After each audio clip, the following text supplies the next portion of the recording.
President Biden makes a big decision with just weeks left in office, and with Republicans set to take power, a funding fight reveals potential cracks in the GOP.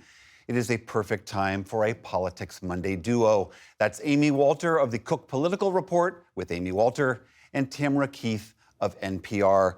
Welcome to you both. Tam, sorry we couldn't have you sitting here with us. But starting with you, Tam, Biden is near the end of his term. As he has with his entire political career, he's been going all out on this legal front. The commutations we saw today, following thousands of others before that, pushing a lot of judges through to confirmation. How much of this is just normal end of term, end of political career, tidying up, and how much of this is eyeing the incoming administration? Well, certainly, President Biden was chairman of the Senate Judiciary Committee for a significant part of his career. And he, as soon as he came into office, had his eye on these judicial positions. When President Trump was in office, he set a near record with the number of nominees that he was able to get confirmed to lifetime positions. And that really shaped the court and in a way, helped shape the Biden presidency, because there were times where policies he wanted came up against Trump-appointed judges. Well, now Biden has beaten Trump's number of these lifetime appointments, and those nominees, those appointments, those judges will then shape the legal opinions that go forward, the legal opinions that will affect the Trump presidency, at least partially. As far as the pardons and commutations, the announcement today is essentially Biden trying to do criminal justice reform to change federal policy by way of the power that he does have, which is that power of pardons and commutations. Right. Amy, what do you make of all of this activity? In the power that he wanted to have through the legislative process, right? He wanted and was denied. And was denied that. And so we've talked a lot about this incoming president and what he can and cannot do with the legislative body that he has. But it's just a reminder of how much you can do as executive, even though it is not changing the law permanently. You know, the interesting thing in looking at these last few months here, or last few weeks especially, of the Biden administration is the thinking through the man and what his legacy will be. And we've had pretty young presidents in these last era who were able to watch their legacy change over the period of time while they were still alive, our interpretations of their legacy. This is not a man who will be alive to see that. And so what he seems to be doing is putting in place things that he wants that others will be able to make that determination about what his presidency was or wasn't. And he's just going to go out doing the things that he had said he wanted to do when he was running for president. One of those, lifting the death penalty. And as again, complicated legacy, but as a Catholic, I think this was one of those tenets that he had stood by pretty always consistently, always stuck with that. Right.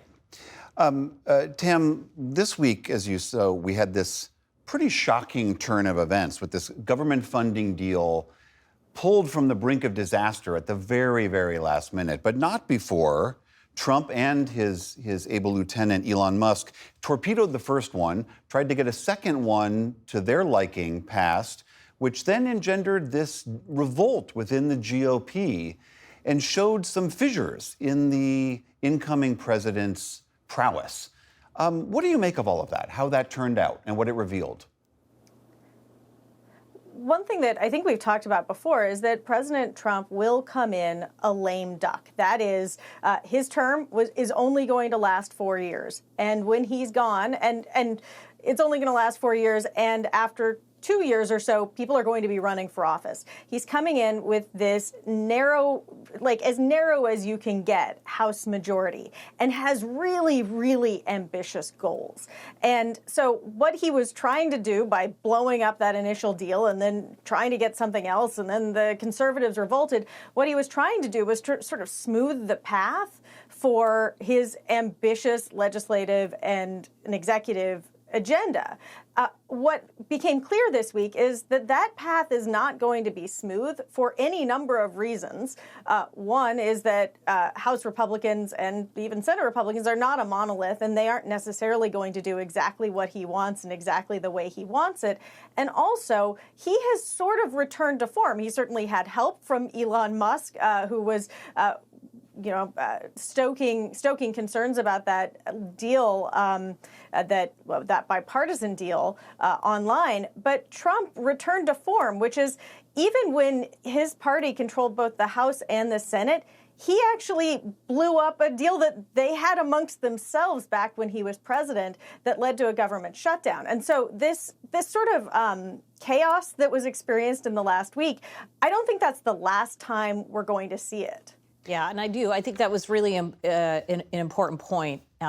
It's not just that he has the narrowest of margins. Remember, there were more than 30 Republicans who voted against this. So even with a larger majority, this would not have been able to pass just on Republican votes alone.